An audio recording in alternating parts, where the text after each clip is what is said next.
Hai teman-teman semua, apa kabar? Saya sedikit berbagi satu hal yang kami lihat sementara spiral bahwa vaksin TB yang akan diuji cobakan ke warga negara Indonesia.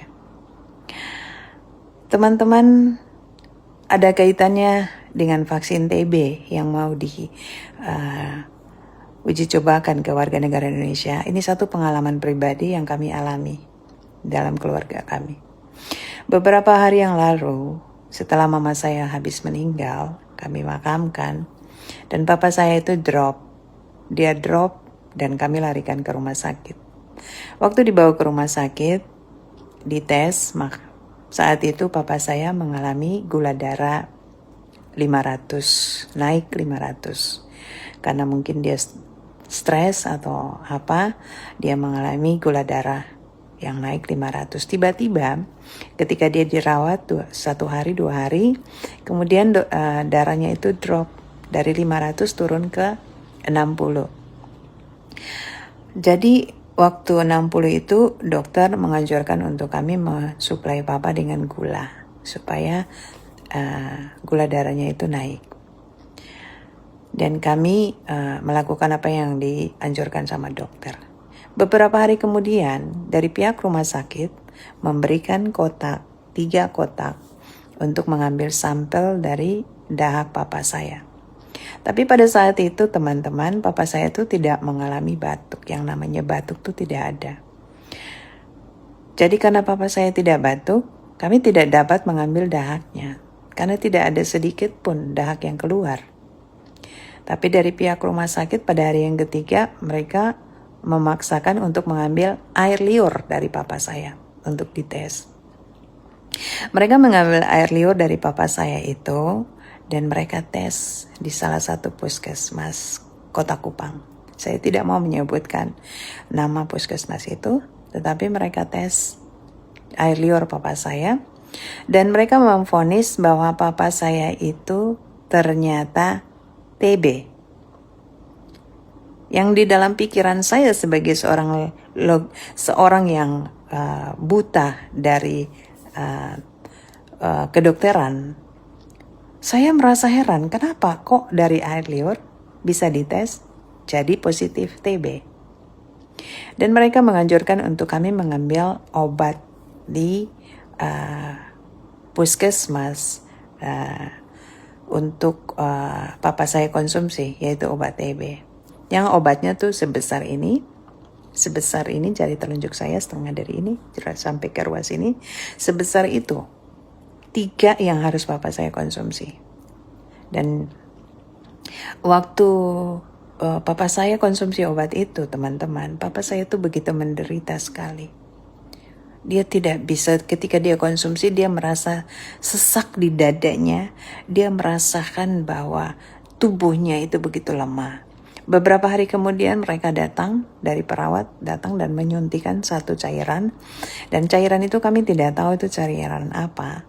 Tapi ketika adik saya tanya, karena saat itu adik saya yang jaga, adik saya tanya, cairan apa yang disuntikan? Mereka bilang, cairan tulang, untuk tulang. Sedangkan waktu pertama papa saya masuk dan sudah 3 hari, mereka tidak menyuntikkan cairan itu ke tubuh papa saya. Setelah papa saya divonis TB, baru cairan itu mereka suntikan ke tubuh papa saya dan mereka mengatakan bahwa itu untuk tulang. Tapi waktu mereka suntik ke perut papa saya begitu menderita sekali. Papa saya menderita sekali dan perutnya bengkak. Dan dia merasa kalau perutnya itu keram-keram, sakitnya luar biasa. Kami sebagai anak-anak kami tidak menerima hal itu karena bapak saya menderita. Di saat hal yang kedua, mereka suntik lagi yang kedua, itu di bahu. Mereka bilang, adik saya tanya dengan hal yang sama, katanya itu untuk tulang. Tapi waktu kenapa 3 hari papa saya dirawat di rumah sakit tidak mengatakan, tidak suntik itu bahwa itu untuk tulang. Dan setelah papa saya divonis, divonis TB, maka mereka menyuntikan 2 kali itu, 1 di perut dan 1 di bahu.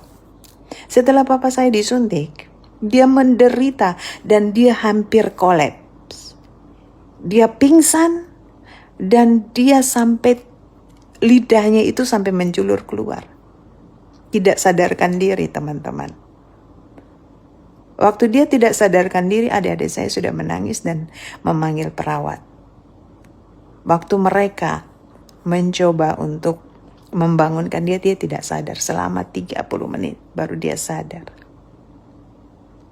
Saya tidak tahu cairan apa yang mereka suntikan ke tubuh papa saya setelah papa saya divonis TB. Dan inilah yang saya bagikan kepada teman-teman untuk lebih berhati-hati, teman-teman. Ketika keluarga saya masuk rumah sakit, ya, kita harus lebih waspada. Cairan apa yang mereka suntikan ke tubuh kita, atau teman kita atau keluarga kita terdekat. Saya mohon supaya untuk lebih berhati-hati, karena ini pengalaman yang terjadi dalam tubuh papa saya. Akhirnya waktu itu saya bawa pulang papa saya. Setelah dipulang, kami tidak memberikan obat itu lagi, dan kami hanya menggunakan obat tradisional untuk papa saya konsumsi. Dan ketika papa saya sudah konsumsi obat tradisional, badannya pulih dan dia bisa makan kembali banyak, dia bisa berkomunikasi yang baik. Dan waktu saya tanya, papa, setelah papa tidak konsumsi obat ini, papa merasa gimana? Dia bilang, saya sudah tidak rasa kram-kram lagi di perut, tangan saya sudah tidak kram-kram lagi. Nah ini, teman-teman, kita lebih berhati-hati. Kenapa saya bagikan ini buat teman-teman? Biar kita semua lebih waspada ketika keluarga kita masuk rumah sakit. Jangan sampai kita divonis hal yang sama. Karena lagi spiral ini bahwa vaksin TB yang mau diuji cobakan ke warga negara Indonesia, untuk kita lebih berhati-hati. Kiranya Tuhan memberikan kita hikmat supaya kita lebih waspada dan selalu waspada. Tuhan memberkati kita semua. Amin.